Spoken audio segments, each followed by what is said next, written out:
What's going on, everybody, and welcome back to the channel. Today, I'm excited to have author Neil Sharpson joining me. Neil, how's your day going? It's been fantastic. Yeah. Uh, Going great. How's you're in Alabama, right? Yeah. So it's 8 p.m. here. So we're kind of like, It's pretty bright there for 8 p.m. Yeah, no, this is like where in Ireland it gets really, really bright in the summer, and then in the winter it's just kind of like a Scandinavian suicide-inducing twilight for like 3 or 4 months.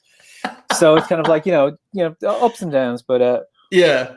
But I say, yeah, I mean, summertime we'll get sun until about 8, and then it's pitch black. But that's normal. I mean, you just kind of flip flop between fall and spring and summer a little bit. When you're actually gonna stay light outside. Then as soon as we start going into fall, it's like pitch black at 6:30. So you really have to pick and choose when you decide to go outside and enjoy some kind of nice weather. Yeah, absolutely. We're having the first nice summer, I think, since like 2002 over here. Like normally we're completely rained out, so I'm knock on wood, it lasts. Yeah. I've been it's weird. I've been hearing about how it's like record highs in certain places in the world.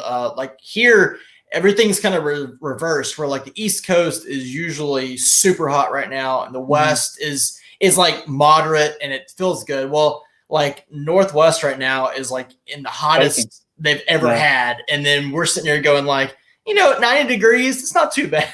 Like, I don't mind this whole this whole change, but I hate it for everybody up north. Nothing more terrifying than hearing Americans talking about temperature, because I'm still thinking in Celsius, and it's like you're saying it's only 90 degrees, and I'm like, my God, man, you're dead. The blood is boiling in your veins. What is wrong with you?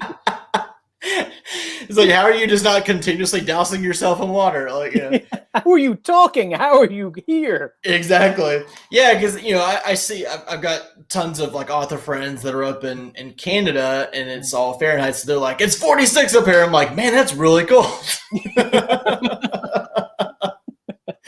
Yeah, but apparently they're, like I said, they're experiencing record highs, and a lot of them are experiencing droughts right now, which we're getting like 4 to 5 inches every other week, which is honestly a lot for what we normally get. So it's global warming, I guess, right? Yeah.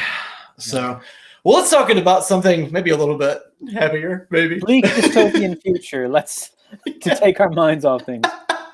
So, kind of first, before we get into the whole book discussion, I like to just start off. Tell me about yourself. Tell me how you got into theater writing. And then kind of how you transitioned over into fiction writing. Sure. I kind of like, I've always been writing, like from as long as I can remember. Even as a kid, I was just kind of like, I was always writing stories, and it's always kind of like, it was always kind of like something that fascinated me. I started writing for theater, I think in like, I was around like 15 or 16. We put on a play in school, and I ended up writing most of it. And that's kind of like where I got bit by the bug. I moved to college, and then I joined the University College Dublin Drama Society, which is one of the most active drama societies in Europe. Like, they're putting out like 2 plays every week. Oh wow! And so it's a big university, and it's a big drama society, and it's kind of like, it's very, very active, and it was the best school for a writer you could ever imagine. I ended up like writing 10 scripts there that got put on in one form or another. Wow. And this was just kind of like, this is an amateur theater society. You could just go in and had a professional grade theater, actors who would work for free. You just go and you say, I have a script, I want to do a play. I wouldn't be like, yeah, sure, I'm not doing anything. And you'd go and you do it. And I ended up getting, I think, more experience as a writer and as a director than I would have in like maybe like 5 years as a professional in the industry. It's like, that's what I like. Forget like going to like any kind of like, drama school or anything. Like just join a college drama society and just like work, and you'll like hone your craft to like far better than you ever could, kind of like in almost anywhere else. After that, I kind of just held I just kind of like did day jobs while I was trying to get going as a playwright in Dublin, which is a lot harder than it sounds. I mean, I don't think there's anywhere where you can really make a living as a playwright, other than like New York, London. I think that would be about it. Right. So I was kind of like, I had two really big opportunities around 2017. I had two really big opportunities, kind of like, I was commissioned to write a play for the Abbey Theatre, which is like the National Theatre of Ireland. And I was commissioned to do a short film for RTE, which is the state broadcaster.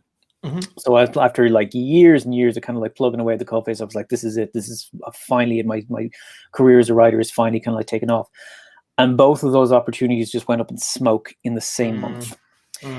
And I just went down into complete spiral. And I ended up basically taking the script that I've been writing on and off for like 6 or 7 years, called The Caspian Sea, which was just this dense sci-fi spy thriller for stage, which is ludicrous. That is a ludicrous idea to do. Nobody ever do that. Do not do that. Do not do that. And everyone I showed it to was just kind of like, what are you doing? This is not, you're just writing this as a play because that's what you're used to. That's the kind of like the medium you're comfortable in writing in. But that's not what this is not a play. This is either a screenplay or a novel or something. And I was like, I don't have time to write a novel. I've got a daughter. I've got a full-time job. I've just got too much on, and I can't write a novel. But after those two opportunities went up in smoke, I kind of like, I realized I was in a very, very bad place psychologically. And I realized I needed to divorce my sense of self-worth from how well my writing was doing. And I just needed to write something for myself.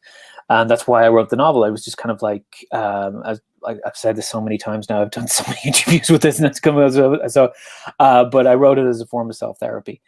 It was just to have something that I could, for myself, that I could say, I've written this. It doesn't matter if it gets published. It doesn't matter if no one ever knows I've written it. I know, and that's enough.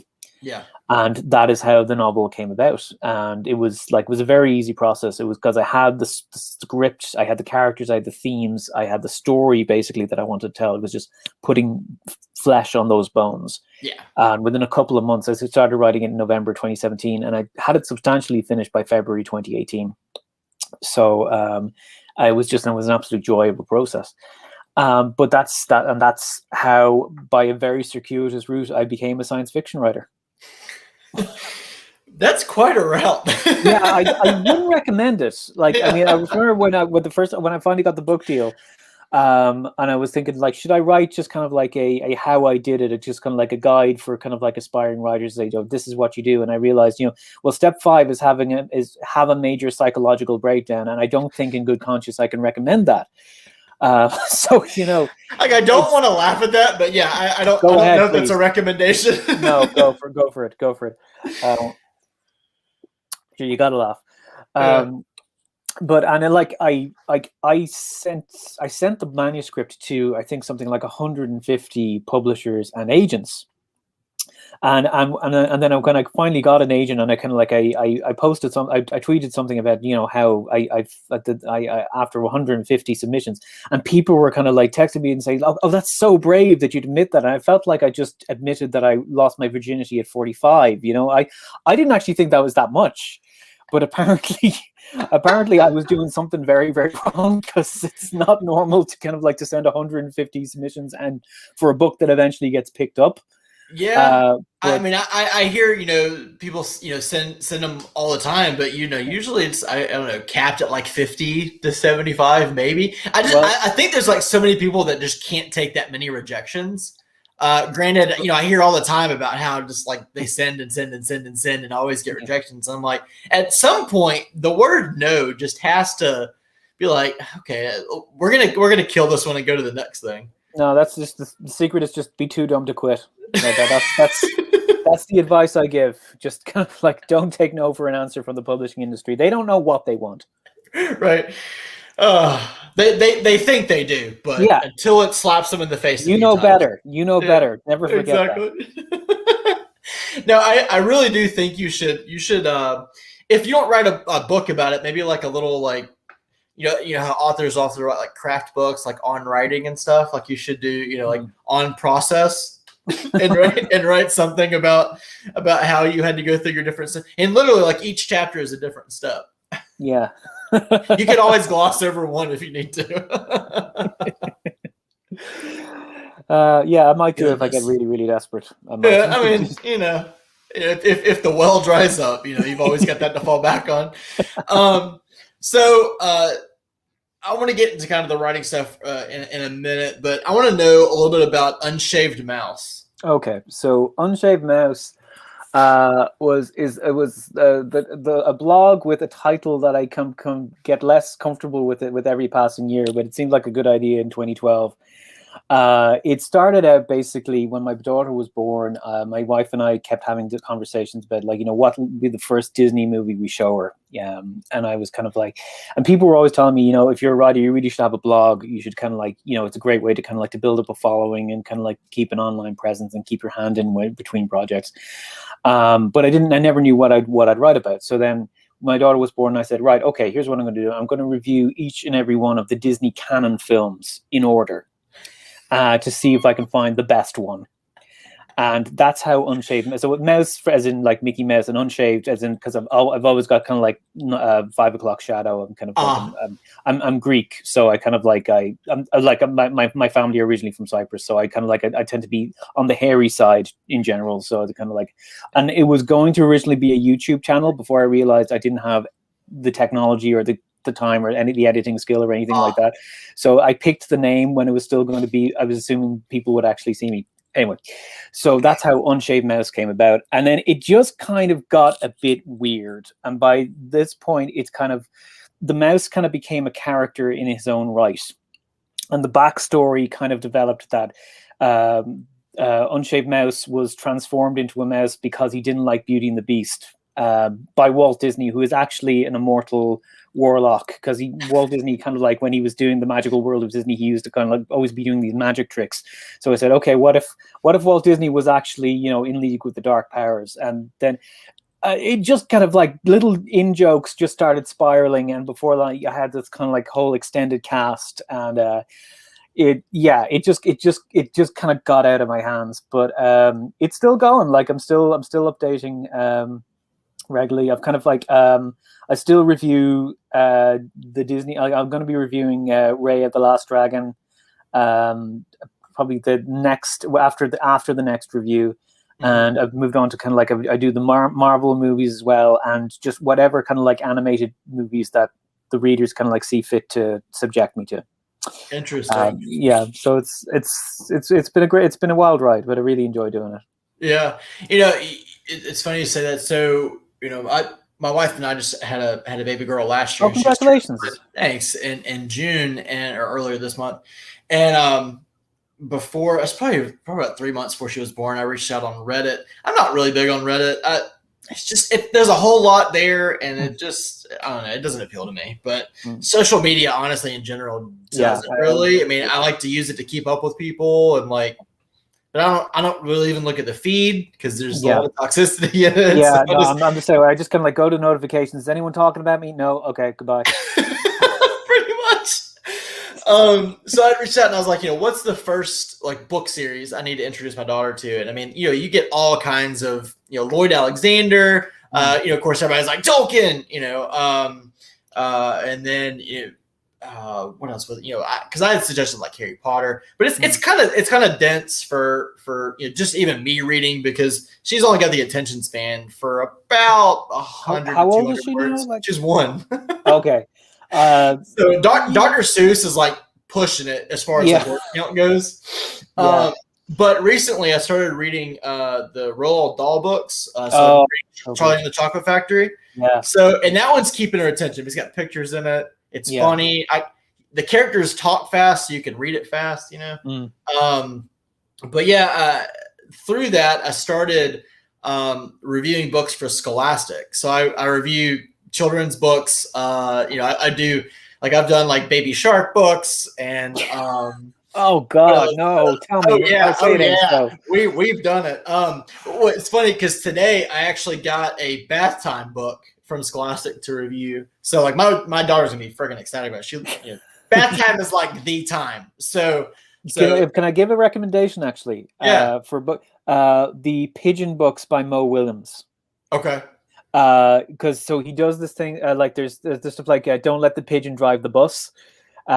So kind of like it starts off with the kind of like you're supposed to actually kind of like the child's supposed to actually have a conversation with the book. So it starts, there's a bus driver and he says saying to the kid who's reading it, so well, look, I have to leave the bus alone for a while. Whatever you do, don't let the pigeon drive the bus, right? And he goes off and the pigeon comes in and just goes like, can I drive the bus? And then the kid is just kind of like has to say no, and the pigeon's like, no. What if I give you some money? It's like, and he's just kind of like he's bribing and he's pleading with them, and it's like, and it basically, it's what's wonderful is that it's putting the child in the position of the parent of so he's, please can I have this? Please can I have this? Please can I have this? And it's gonna, you're like, yeah, no, that's what it feels like.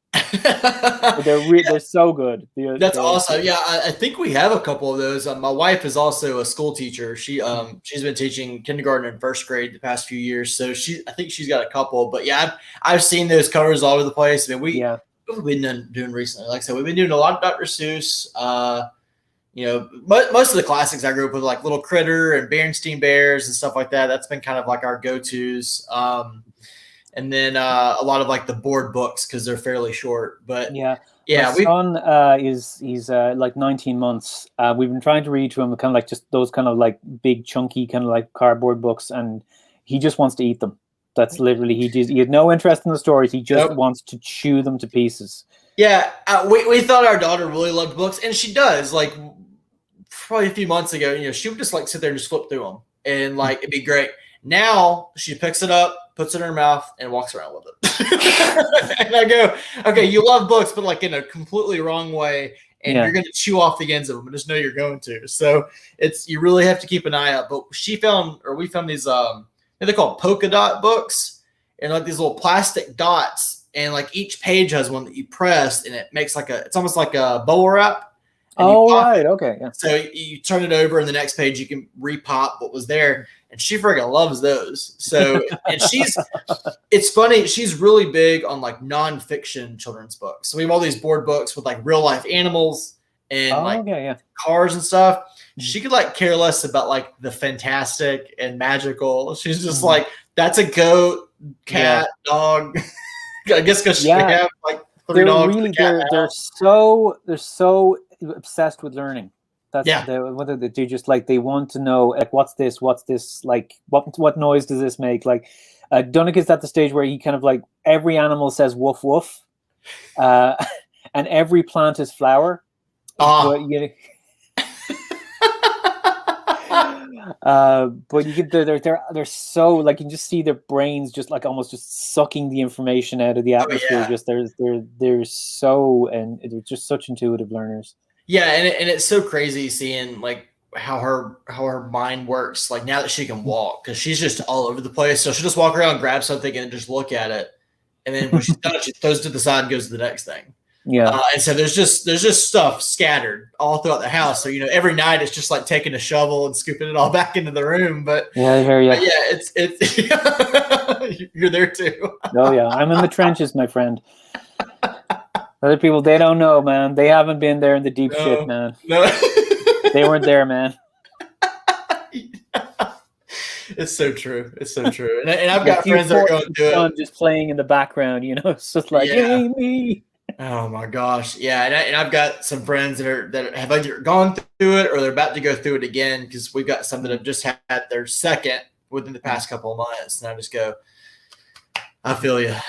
I was just there. I don't know. I think I would actually. It's easier. Like, so our little girl she's turning 9 now, so it's kind of like it's at a very good age because she can take care of him, and she's kind of like she loves him. Like she's just such a good big sister. Mm-hmm. So it's kind of like in a way it's easier. But he's a much tougher kind of toddler than she was. Like he's just like climbing up everything, and we've had to remove all the books that were at kind of like grabbing height and just put them up on the upper shelves because he will just grab everything and just kind of so it's kind of like it's kind of a wash basically. I don't remember being this tired, but then I'm older as well, so who knows. Yeah, we always keep saying well, the second one it's going to be easier, hopefully, because they'll be fascinated by the first. So like Emma Kate will just like walk around and the baby's just going to just want to know what she's doing. And I'm like, but what's bad is like we've been through a year of like high drama with this one. So my wife's like, well, hopefully the next one's going to be great. I'm like, can you imagine if she's the same level or more than her last year? I'm like, luckily she was sleeping after like fully through the night after 3 months, but like, man, that. Oh God, sleeping after 3 months. Well, what the hell are you complaining about? What's that like? Yeah, Dude, we sleep trained. I mean, we are enemies now. We are we? I swear I can lay on your house. Yeah, I've heard people that still at like 2 years still can't get a full night through. Yeah, and there are some that are still I think after 8 to 10 months are still doing a bottle like in the middle of the night. We're not that bad, but like he will wake up at like 2 a.m. and like kick me until I get out of the bed. And I just bless you. Yeah. Oh my goodness. Okay, I don't even know where we started, but we're down a rabbit hole now. We're down a mouse hole. So I want to know, you touched on it a little bit, but tell me about your transition from theater writing to fiction writing, and what were the biggest hurdles you faced, and then what actually came easily? Well, I said, like, so this is kind of like, this is my, I wrote other novels kind of like in my 20s, but like nothing that was ever published or ever should be published or will ever see the light of day because I've burnt them. But this is the kind of like, I'm pretty new at this. Like, as I say, I started writing when the Sparrow Falls. It's my first published novel. It was back in 2017. And the second book is coming out in summer 2022. So I don't know, again, in a way, it's kind of like, it's a bit too early to say, but I've found it very, I don't want to say easy, because obviously, kind of like there was a lot of work involved, especially not so much in writing the novel. Actually, writing was quite an easy process. It was just kind of like the getting the agent, and then the kind of like the landing the book deal, even though she did all that, but there was kind of like, there is still, it was a long process. But it's, I mean, I would say it's definitely public, like novel writing feels like if you put the work in, you will kind of like, you will get the prize, where playwriting always felt like, you could be doing this for 100 years and you might never get anywhere with it. I think it's just kind of, I don't really know why that is. Maybe it was just I was going about it the wrong way, or maybe I should have been kind of like setting my sights further afield. But I never seemed to kind of like to get I spent a lot longer writing plays and didn't get nearly as far as I did with writing the novel. So I don't know why that is. Yeah. I think I still think I think you can tell from the novel that I come from a theater background. Like, it's very focused on dialogue and characters, rather than kind of like, big kind of like flowery descriptive passages. And it's quite a terse book. It's only like 300 pages. And it's actually, the original draft was even shorter than the one you have now. So it's like, it was, I know a lot of writers who kind of like, who write reams and reams and then pare back. Whereas I'm just kind of like, I write very sparsely and then add on. My books actually get longer in the editing process rather than shorter, which I think puts me in the minority, but I would say it puts you in quite the small minority. People are like, oh, I'm going to cut 40,000 words. And I'm like, how in the world do you pick which words? Yeah. I can't imagine them adding and add more. That's crazy. There's especially in the back half of the book, there's like 2 or 3 extra chapters that were kind of like inserted. Oh, wow. because the ending was kind of like was coming across as very, very rushed. Gotcha. Yeah, I mean, I guess I can kind of imagine it's a little more difficult to break out into the playwriting. Just I don't want to say because the market's not as big, but you have Oh, it more absolutely avenues, is not I as guess. big. Yeah, I guess because you don't have as many avenues to get like published. Yeah. Whereas if you you did your agent search and you did your pushing your book out to publishers, you can always self-publish at that Yeah. point. Whereas if you're writing a play, but there's only so many places that'll pick it up or you can send it to. So I guess that's kind of where it. Or you can like you can go and put it on yourself. Like you can just rent a theater space, but like that'll cost you like maybe like €1,400 for 1 week, which you might not make back or even close. And then you also have to pay for insurance and costumes, props. Like it's a hugely it's a much more labor and money intensive way of telling a story. Yeah. So I can definitely see why people would just kind of like say sod this and just kind of stick to kind of like just to writing something that you can kind of like you can control yourself. Yeah. Though it would be nice to see it in a play form, Granted, you did go down a really hard avenue to do this.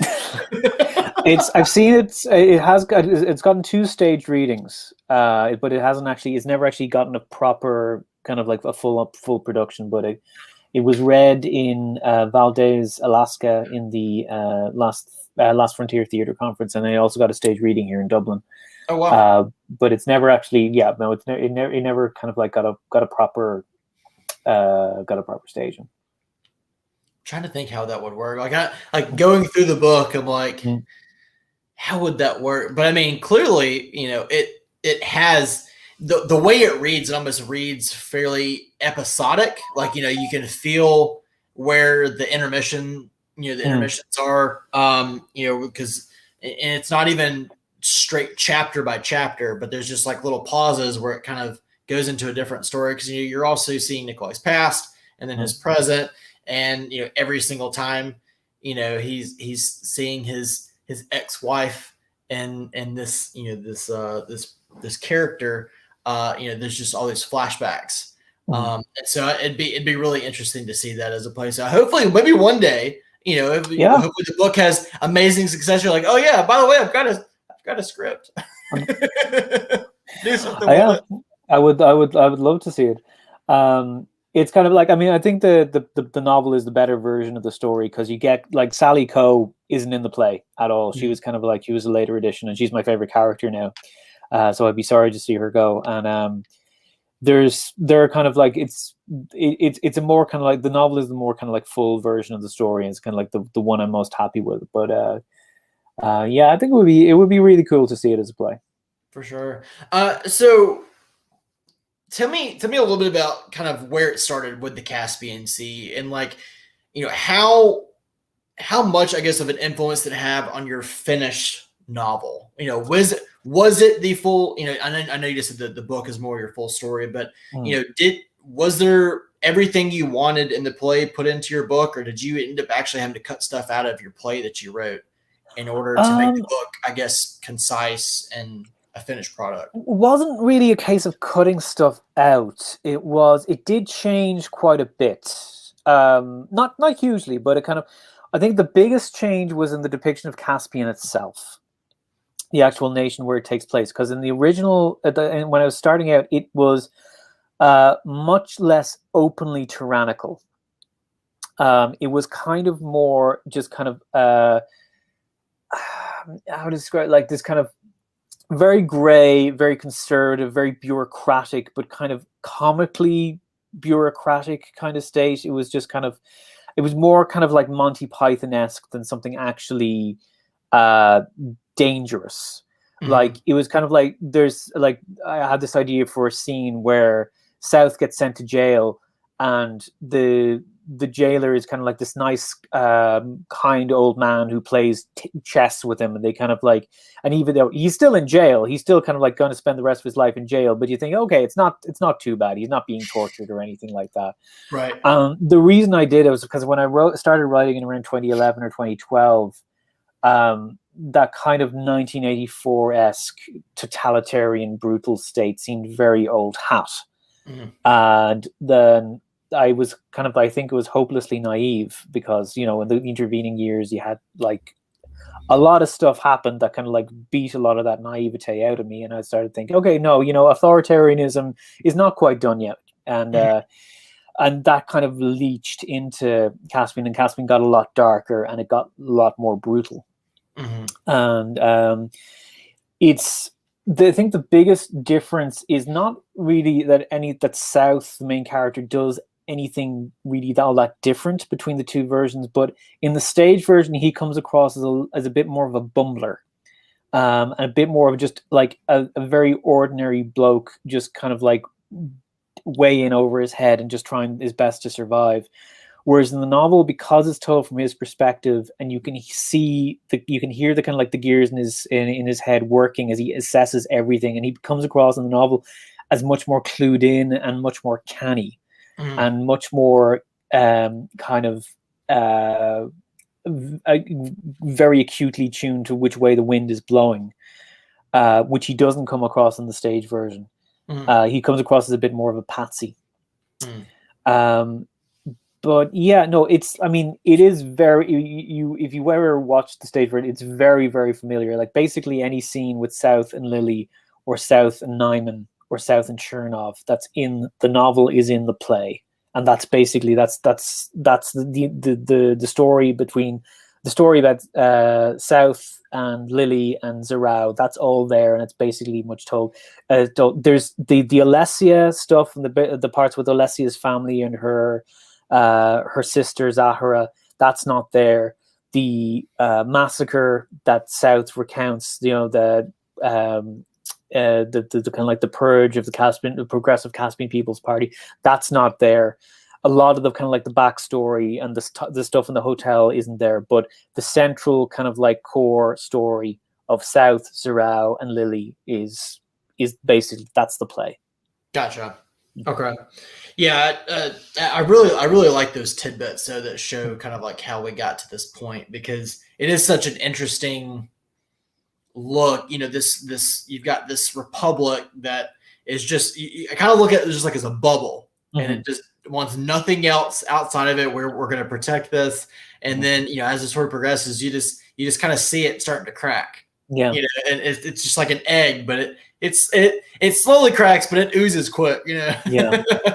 Well, world building is like one of my favorite parts of writing. I just kind of like, I'm one of those people, you know, I open a book, and if there's a map on the first page, I cheer. You know, it's kind of like, I'm just a huge sucker for kind of like, for like really detailed kind of like fictional worlds. You know, I read wikis for fun. You know, I'm that kind of sad. So so yeah. So you do have time. Oh yeah. Oh my goodness.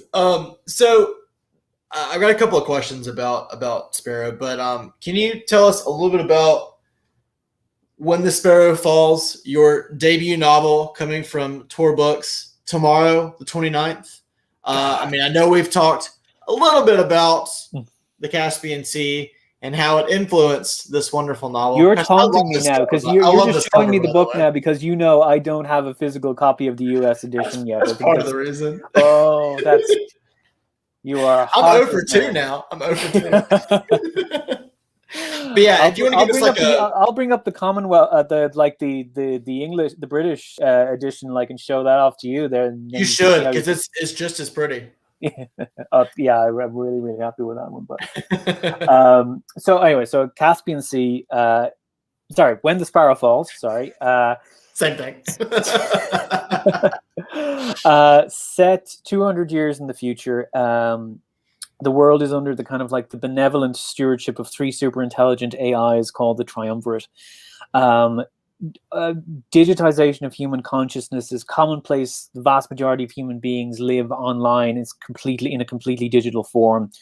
And the line between human and artificial intelligence has blurred practically to invisibility. Like you could marry someone who was coded in a lab, or who was born artificially, and then there's you'd kind of like you could meet anyone. Except in this tiny totalitarian state on the Caspian Sea called the Caspian Republic, where the last fully organic human beings have just walled themselves off against the outside world. Our main character is state security agent Nikolai South, who has been kind of just trying to keep his head down and trying not to get shot for the last 30 years. He's called into the office of his superior one day, and he's given the task of escorting a visiting AI dignitary who's come to identify the body of her husband, who was living in the Caspian Republic for many years as an anti-AI propagandist, and he was killed in a barred fight, and at his autopsy was discovered that he was actually an artificial intelligence living in a cloned body. So South goes to meet her at the airport, and he's stunned to see that the cloned body that she is wearing is identical to his wife, who drowned 30 years previously. And this sets him down a path of questioning everything that he has ever believed about himself, about his country, about AI, about what is human and what is not, and gets him wrapped up in a conspiracy that threatens to bring down the Caspian Republic itself. And that, as they say, is that. And it is mind-blowingly good. Oh, thank you so much. You're really kind. It is amazing. It is amazing. I mean, even though you like kind of know what's coming with that reveal, like it still like hits. And did you get it? Did you get the twist? Yes. Oh, fantastic. Okay, well, I think you're the first person who did. So my hat comes off to you. Yeah, it's so good. And then when Nikolai first meets Lily, your heartstrings are just like just being just ripped out. It's so rough because you get the flashback chapter, and then boom, and it's just like, oh gosh, this is gonna spiral so hard. You're like, the rest of this novel is just a spiral. Yeah, it's not something anyone should have to go through. Really, it's kind of right. like he's a poor bastard. So what were your main inspirations behind this story? I mean, I know your original play, but what influenced you to write it? I suppose, so first of all, the biggest influence was the 2011 version of Tinker Tailor Soldier Spy. With the one with Gary Oldman as George Smiley, and I saw that movie, and I was like, I have got to write something like this. I want to write something with that atmosphere and that kind of just that ambiance. But I was terrified of getting the details wrong. I was kind of like terrified, if I write a Cold War thriller set in East Berlin in 1973, and I say the Flugenstrasse is next to the Dusenstrasse, I'll be getting angry emails beginning with, Mein Herr. So I said, well, if I create my own country, then, I can't get the details wrong because I'm creating the details. And that and then it kind of like other ideas kind of like started to glom onto it. So I knew I did want to write something about artificial intelligence. And I was very interested in the story of Stanislav Petrov, who was a Soviet Air Force officer who basically in 1983, actually, this is how I know, because it was the day before I was born. He was kind of like manning his desk, and he sees this blinking light on his screen telling him that America has just launched a nuke. And if he was to follow procedure, he should have reported up the chain of command so that the Soviets could launch their nukes in retaliation and basically end all life on Earth. But he's thinking to himself, this is a new system. They haven't tested it. And if the Americans were going to nuke Russia, they would send more than one missile. So he just ignores it. And by doing that, he saved basically he's one of very, very few people who you can say literally saved the world. Wow. And I was just fascinated by that. I was fascinated by this idea of, because I think culturally we venerate, men of action. We kind of we love stories of kind of like, the one lone man who changed the world with kind of like, deeds of daring and, struggle and all this kind of stuff. Yeah. And here is someone who saved the world by doing nothing, by refusing to act. And I thought, yeah, wow, that's kind of like, that's really, if you could somehow write a play that kind of like about a hero who ends up, who the most courageous and radical thing he does is nothing. And that kind of, it's kind of there in the play. It more or less fell by the wayside, I have to admit, in the novel. South he is a bit more like, he does stuff in the novel. Right. He is kind of like, he's more of a detective in the novel, and he is a bit more, he's still very cautious, and he's very kind of like calculating, but he is kind of like, he does take action. But it was kind of like, so those were the kind of like the first kind of like germs of what eventually became the story. And then a friend of mine, an actor, she was looking for an audition piece, and she said, "Can you write me something with just myself and a male actor?" And so I wrote this scene of South just arriving in Augusta Nyman's office, and just kind of like the power play between the two of them, and her kind of like, you go for lunch and you kind of like eat your sandwiches, but you give some of them to the seagulls. Do you know how I know that? And he's like, yes, because your office overlooks the lake, and all this kind of stuff. And that scene, that kind of like that first kind of like meeting between Nyman and South, that was the piece that I wrote for her.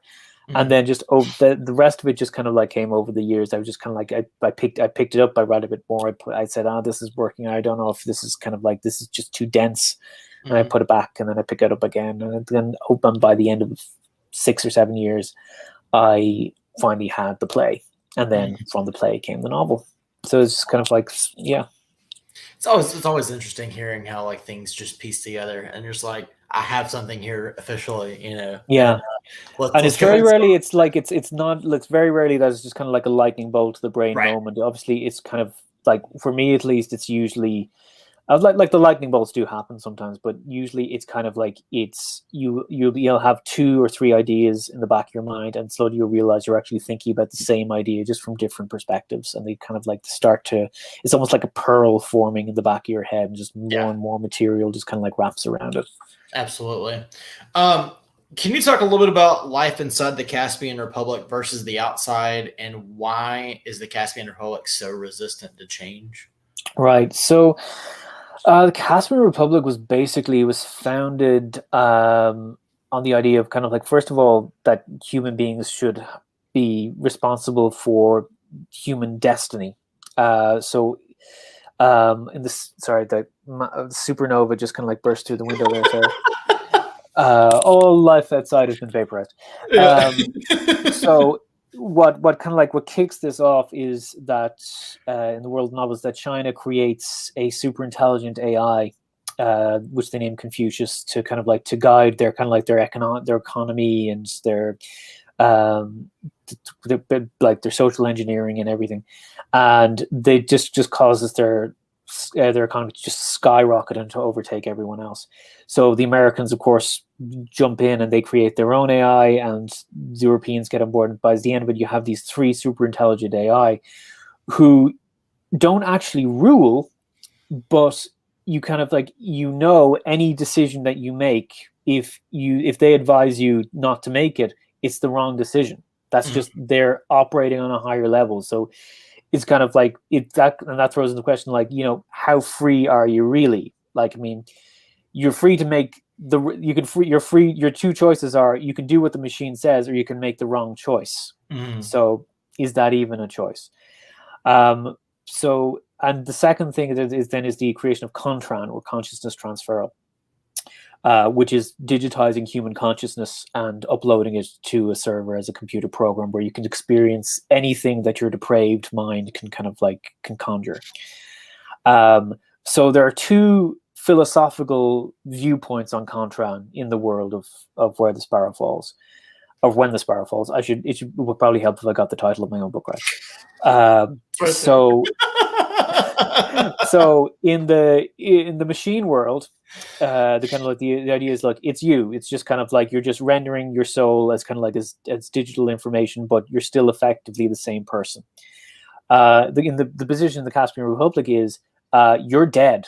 Basically, if you do this, your soul is destroyed, and this incredibly sophisticated computer simulacrum is created, kind of like, and it talks like you, and it could fool your closest relatives, but it's not you. You're gone. And they basically view this as kind of like as a genocide occurring in plain view, where the kind of like the AI are slowly just replacing all human beings with these artificial duplicates. So they kind of like, that's why the terror of this of kind of like of the power and the influence of AI in human life causes them to create to bloodily create that they steamroll over Azerbaijan and kind of like take it and make it their own state, and basically hole up inside it, just looking at the rest of the world through kind of like, the gaps in the blinds. And so it's like Caspian kind of like, it started out as quite like it's quite a progressive and egalitarian kind of country. It was kind of like, it was created like it was very much kind of like it was a philosopher's kind of like state and an artist state, and kind of like it was created kind of like create the encourage the finest flowering of humanity and human potential, but in order to kind of like to keep out what they see as the kind of like the pernicious influence of the machine world, they had to become more paranoid and more insular, and basically just cut themselves off entirely from the rest of the world and become and the irony, of course, is that the most human characters in the book are the artificial intelligences, like the people like Lily. They're the most humane and the most enlightened characters, whereas the human characters have become very machine-like in their thinking and very kind of like rigid, and they're all just kind of like cogs in this totalitarian mechanism. Which it's something I invented because that you become the thing you hate. I'm the first one to ever do that, so so original, absolutely.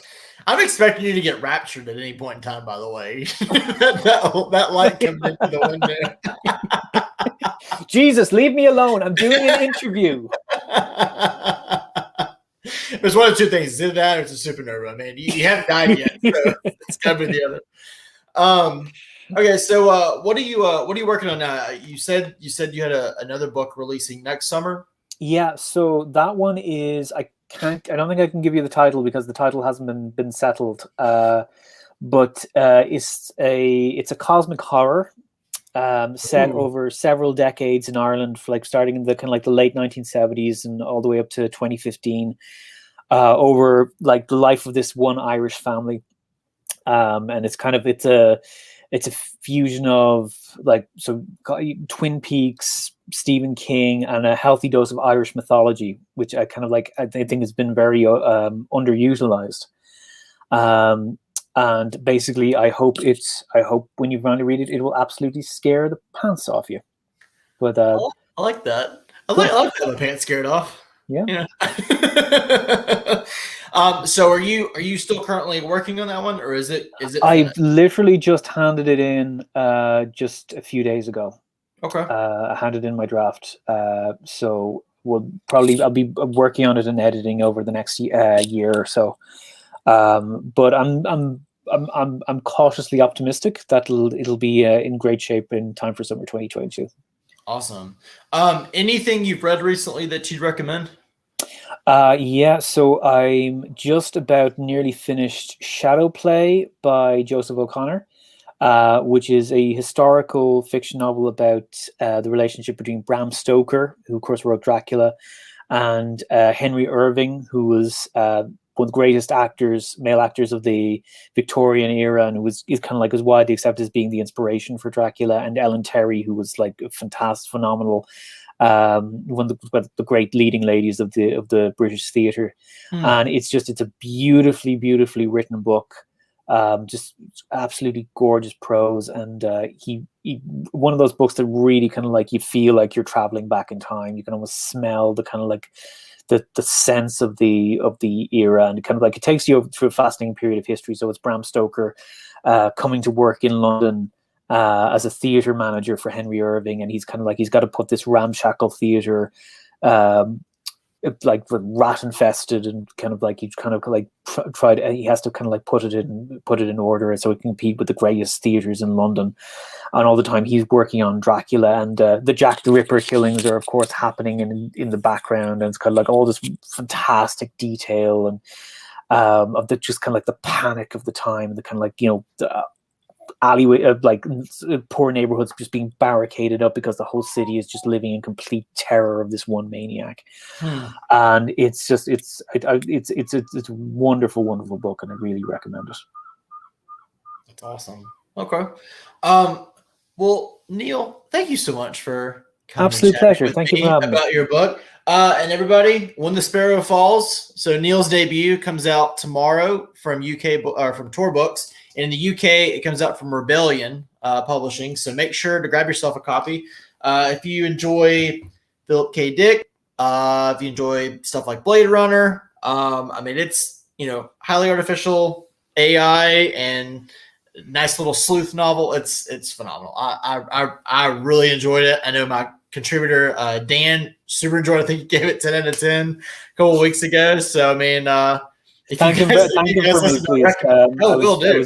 I was very, very. That was a lovely review. So please tell Dan. Thank you very much. Absolutely. So if you guys actually listen to us at Fanfiatic, feel free to take that recommendation to the bank. So, cool. But Neil, best of luck with publication. Best of luck with the next novel. Hopefully you don't have too much to edit with it, and you can just kind of relax for a few days. But I hope everything goes well. I gotta go get raptured, man. Okay, but thanks for. Sounds good. Well, enjoy the rest of your week, Neil. Thanks very much. Take care, man. Bye. Thanks.